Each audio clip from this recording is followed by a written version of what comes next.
Hi guys, it's Alex here with Recombo, and I have here the Samsung Galaxy S3 and the LG Nexus 4, two of the most powerful phones of 2012, the S3 being the best-selling phone of 2012, and the Nexus 4 being the first quad-core Nexus device.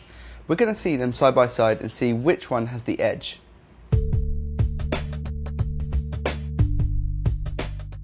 For starters, we have the Samsung Galaxy S3 with this 4.8-inch display and a predominantly plastic construction.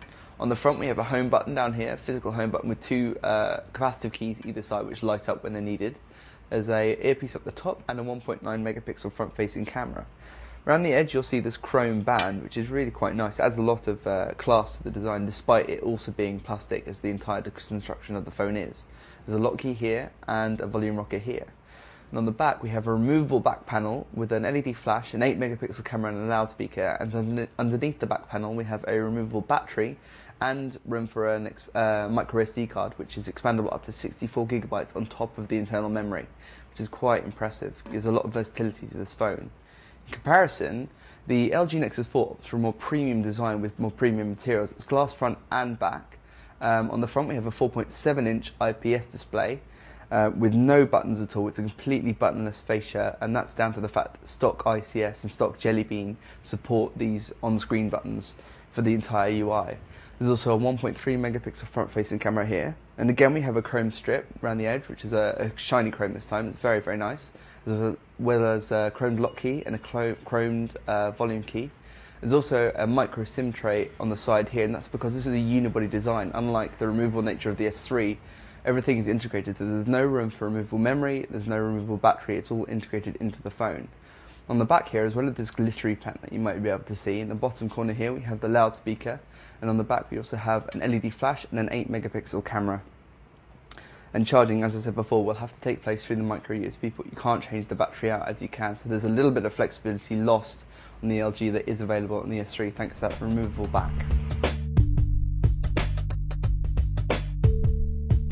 So if I unlock both phones for a second and I put them next to each other, what you'll see is the colour reproduction on the Samsung Galaxy S3 is a little bit more vibrant. There's better colour reproduction, even though the AMOLED technology used edges towards the blues. It has an emphasis on blue because of the nature of the technology used. Whilst the LCD on the Nexus 4 produces better whites and better overall clarity with a much brighter backlight, even though viewing angles aren't necessarily as good. The Galaxy S3's display is actually a 4.8-inch 720p Super AMOLED, HD Super AMOLED display, whilst the Nexus 4 utilises, just go back there, a 4.7-inch WXGA resolution display using IPS Plus technology. So we have AMOLED and LCD, which is why we can speak for that different balance in whites and blacks, as well as brightness on the LCD screen.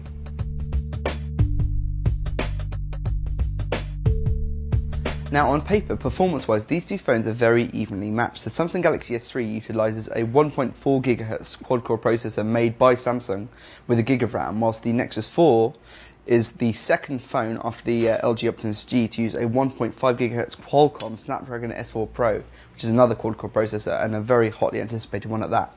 What's more, it has 2 gigs of RAM compared to the S3's 1 gig. Having said that, usability in both devices is excellent.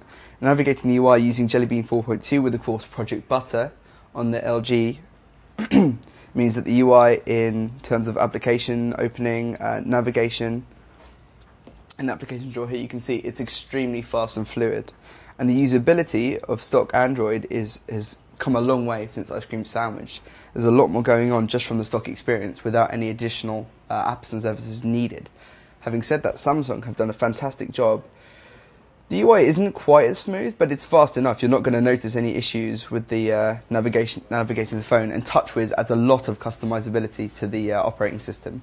It's insane how many things you can tweak and change to your heart's content, so there's a lot more going on out of the box with the S3 compared to the stock experience, which you'd have to customize with third-party applications and widgets over time. The hardware available in both devices also means that they're both extremely capable when it comes to gaming. Both can support really in-depth 3D games such as Nova 3, which we have here. And you can see navigating, both have lighting effects, dynamic lighting, fast movement, and particle effects, smoke, lens flare. It's all happening in both devices, so you won't get a weaker experience in either of these smartphones.